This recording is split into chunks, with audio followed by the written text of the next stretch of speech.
بس اتنا بھلا کرنا ہر ایک سے محشر میری معاف عطا کرنا، وہ وقت قیامت جب ہر اپنا پرایا۔ ناظرین گرامی، السلام علیکم ورحمۃ اللہ وبرکاتہ۔ میں ہوں آپ کا میزبان انصار عزیز ندوی، اور آپ اس وقت سیدھی بات ٹی وی چینل کے جاری پروگرام پیغام فرقان کی 45ویں قسط ملاحظہ فرما رہے ہیں۔ ناظرین، گزشتہ قسط میں ہم جس آیت کو زیر تفسیر لائے ہوئے تھے اسی کی مزید تفصیل آج پیش کی جا رہی ہے۔ آئیے سب سے پہلے اس آیت کو پھر سے سماعت فرماتے ہیں تاکہ بات سمجھنے میں آسانی ہو۔ اعوذ باللہ من الشیطان الرجیم، بسم اللہ الرحمن الرحیم۔ ان اللہ لا یستحیی ان یضرب مثلا ما بعوضة فما فوقها فأما الذين آمنوا فيعلمون أنه الحق من ربهم وأما الذين كفروا فيقولون ماذا أراد الله بهذا مثلا يضل به كثيرا ويهدي به كثيرا وما يضل به إلا الفاسقين۔ الفاظ کے معنی ہیں ان بے شک، اللہ لا یستحی نہیں شرماتا، ان یضربا کہ کوئی بیان کرے، مثلا مثال، ما بعوضتاً جو مچھر، فما خواہ جو، فوقہا اس سے اوپر، فاما الذین سو جو لوگ، آمنوا ایمان لائے، فیعلمون وہ جانتے ہیں، انہو کہ وہ، الحق حق، من ربہم ان کے رب سے، واما الذین اور جن لوگوں نے، کفروا کفر کیا، فیقولون وہ کہتے ہیں، ماذا کیا، اراد اللہ ارادہ کیا اللہ، بہذا اس سے، مثلا مثال، یضل وہ گمراہ کرتا ہے، بہ اس سے، کثیرن بہت لوگ، ویہدی اور ہدایت دیتا ہے، بہ اس سے، کثیرن بہت لوگ، وما اور نہیں، یضل بہ گمراہ کرتا اس سے، الا الفاسقین مگر نافرمان۔ ناظرین، یہ الگ الگ الفاظوں کے تراجم تھے، ترجمہ تھا۔ اب آئیے ملا کر کے پوری طرح سے سمجھنے کی کوشش کرتے ہیں۔ اللہ اس بات سے عار نہیں کرتا کہ مچھر یا اس سے بڑھ کر کسی چیز، مثلا مکھی، مکڑی وغیرہ کی مثال بیان فرمائے۔ جو مومن ہیں وہ یقین کرتے ہیں وہ ان کے پروردگار کی طرف سے سچ ہے، اور جو کافر ہیں وہ کہتے ہیں کہ اس مثال سے اللہ کی مراد آخر کیا ہے۔ اس سے اللہ بہتوں کو گمراہ کرتا ہے اور بہتوں کو ہدایت بخشتا ہے، اور گمراہ بھی کرتا ہے تو نافرمانوں کو ہی کرتا ہے، یعنی صرف نافرمانوں کو کرتا ہے۔ ناظرین، گزشتہ ہفتے ہم نے قرآن میں بیان کردہ مثالوں کے حوالے سے کئی باتیں آپ لوگوں کی خدمت میں رکھی تھی، اور وعدہ کیا تھا کہ اللہ کی پیش کردہ مثالوں کے بارے میں مزید تفصیلات آپ لوگوں کی خدمت میں پیش کریں گے۔ ناظرین، زیر تفسیر آیت میں اللہ تعالیٰ ایک نہایت ہی اہم بات کہی ہے، اور وہ یہ کہ اسی کتاب ہدایت سے اللہ تعالیٰ بہتوں کو گمراہ کرتا ہے اور بہتوں کو ہدایت بخشتا ہے، اور گمراہ بھی کرتا ہے تو نافرمانوں کو ہی کرتا ہے۔ صحابہ اکرام رضی اللہ تعالیٰ عنہم سے مروی ہے کہ اس سے منافق گمراہ ہوتے ہیں اور مومن راہ پا جاتے ہیں۔ گمراہ اپنی گمراہی میں بڑھتے چلے جاتے ہیں، کیونکہ قرآن میں کسی مثال کے درست اور صحیح ہونے کا علم ہونے کے باوجود وہ اسے جھٹلا دیتے ہیں، اور یہ رزق بڑی آسانی سے اٹھاتے ہیں۔ مگر ایک مومن اقرار کر کے ہدایت و ایمان کو اپنے قلب و ذہن میں بڑھا لیتے ہیں۔ سیاق و سباق کے لحاظ سے یہاں منافقین کو فاسقین مراد لیا گیا ہے۔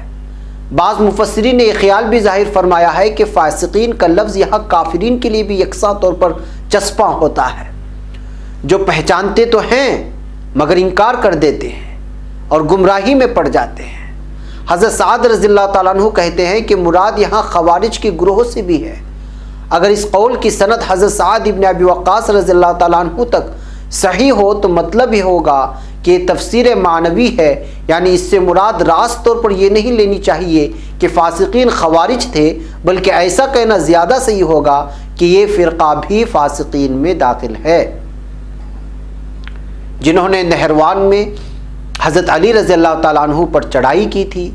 گویا کہ یہ لوگ نزول آیت کے وقت موجود نہیں تھے، لیکن اپنی بدترین وصف کی وجہ سے اور مذکورہ عمل سے معنن فاسقوں میں داخل سمجھے جائیں گے۔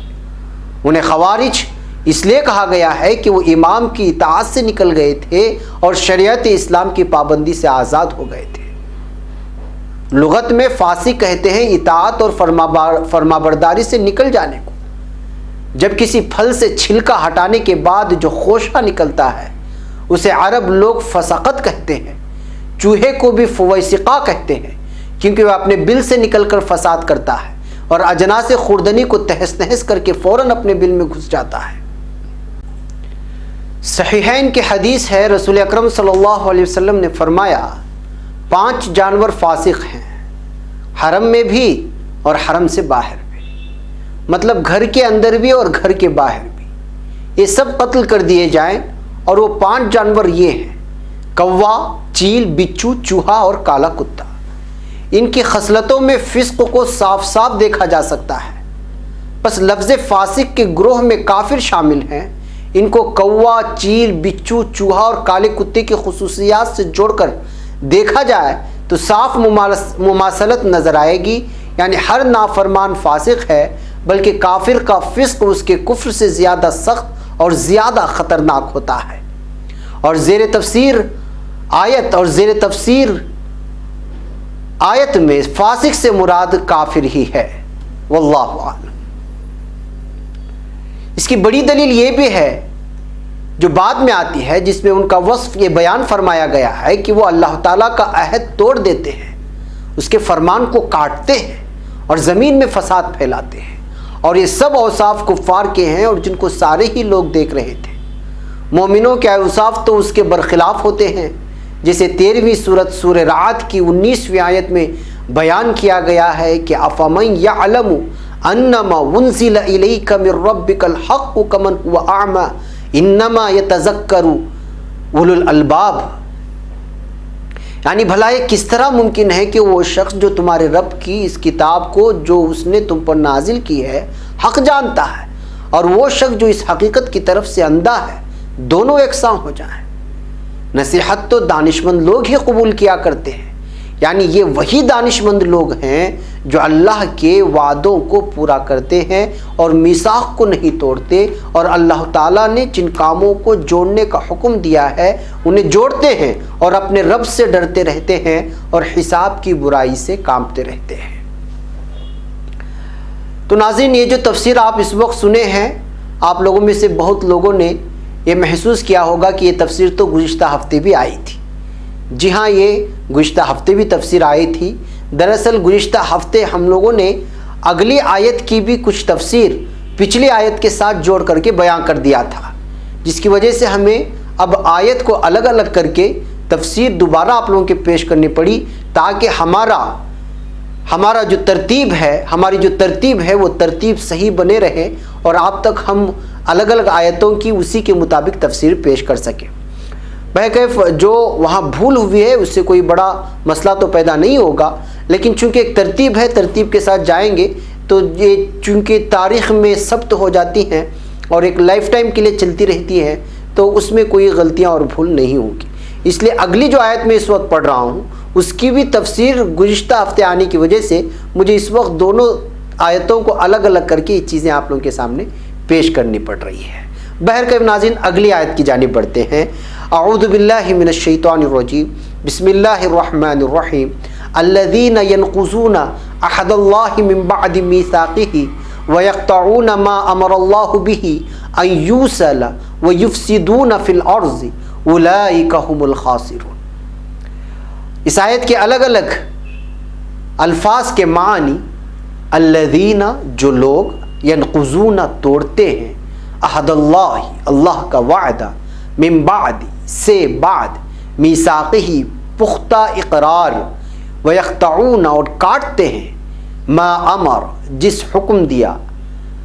کا حکم دیا، اللہ بھی، اس سے، ان یوصل، کہ وہ جوڑے رکھیں، وہ یفسدون، اور وہ فساد کرتے ہیں، فی، میں، الارض، زمین، اولئک، وہی لوگ، ہم، وہ، الخاسرون، نقصان اٹھانے والے ہیں۔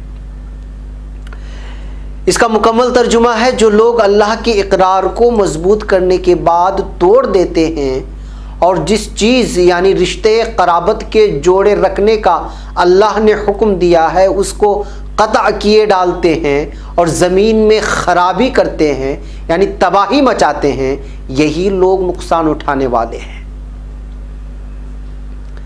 ناظرین، یہاں عہد سے مراد وہ وصیت ہے جو اللہ نے بندوں کو کی تھی، جو اس کے تمام احکام بجا لانے اور تمام نافرمانیوں سے بچنے پر مشتمل ہے۔ اس کا توڑ دینا، اس پر عمل نہ کرنا دراصل فسق ہے۔ بعض مفسرین حضرات کہتے ہیں اہل کتاب میں سے عہد کو توڑنے والے کافر اور منافق ہیں، اور یہ عہد وہ ہے جو ان سے تورات میں لیا گیا تھا کہ وہ اس کی تمام باتوں پر عمل کریں گے اور آپ صلی اللہ علیہ وسلم کی اتباع کریں گے جب بھی وہ تشریف لے آئیں گے، آپ صلی اللہ علیہ وسلم کی نبوت کا اقرار کریں گے، اور جو کچھ آپ صلی اللہ علیہ وسلم اللہ کی جانب سے لے کر آئیں گے وہ اس کی تصدیق کریں گے۔ اور اس عہد کو توڑ دینے کا مطلب یہ ہے کہ انہوں نے آپ صلی اللہ علیہ وسلم کی نبوت کا علم ہونے کے باوجود الٹا اطاعت سے انکار کر دیا اور عہد کا علم ہونے کے باوجود اسے چھپایا، دنیاوی مصلحتوں کی بنا پر اس کے برخلاف کام کیا۔ حضرت امام ابن جریر رحمۃ اللہ علیہ اس قول کو پسند کرتے ہیں، اور مقاتل ابن حیان کا بھی یہی قول ہے۔ بعض مفسرین کہتے ہیں کہ اس سے مراد کوئی خاص جماعت نہیں بلکہ شرک و کفر و نفاق والے سب کے سب مراد ہیں۔ عہد سے مراد توحید اور نبی کریم صلی اللہ علیہ وسلم کی نبوت کا اقرار کرانا ہے، جن کی دلیل میں کھلی ہوئی نشانیاں اور بڑے بڑے معجزے موجود ہیں، اور اس عہد کو توڑ دینا توحید و سنت سے منہ موڑنا اور ان کا انکار کرنا ہے۔ حضرت امام زمخشری رحمۃ اللہ علیہ کا میلان بھی اسی طرف ہے، یعنی اسی بات کو وہ مانتے ہیں۔ وہ کہتے ہیں عہد سے مراد اللہ تعالیٰ کی توحید کو ماننے کا اقرار ہے، جو فطرت انسان میں بھی داخل ہے، اور روز میثاق بھی اس سے منوایا گیا ہے۔ اور یہ روز میثاق کیا ہے؟ کس وقت جو ہے اس سے وعدہ کیا گیا تھا یا اس سے بلوایا گیا تھا حضرت انسان سے، یہ ساری باتیں انشاءاللہ آئندہ پروگرام میں آپ لوگوں کے سامنے پیش کی جائیں گی، کیونکہ اس وقت 2 آیتوں کی تفسیر کو ہم آپ کے سامنے الگ الگ چھانٹ کر کے رکھنا تھا، تو لہٰذا وقت ہو چلا ہے۔ مجھے اور پوری ٹیم کو یہاں پر اجازت دیں، اپنی دعاؤں میں ہمیں یاد رکھیں، اپنا ڈھیر سارا خیال رکھیں، اور ان ویڈیوز کو اور اس کی لنکس کو اپنے دوست و احباب میں پھیلانے میں ہماری مدد کریں۔ السلام علیکم ورحمۃ اللہ وبرکاتہ۔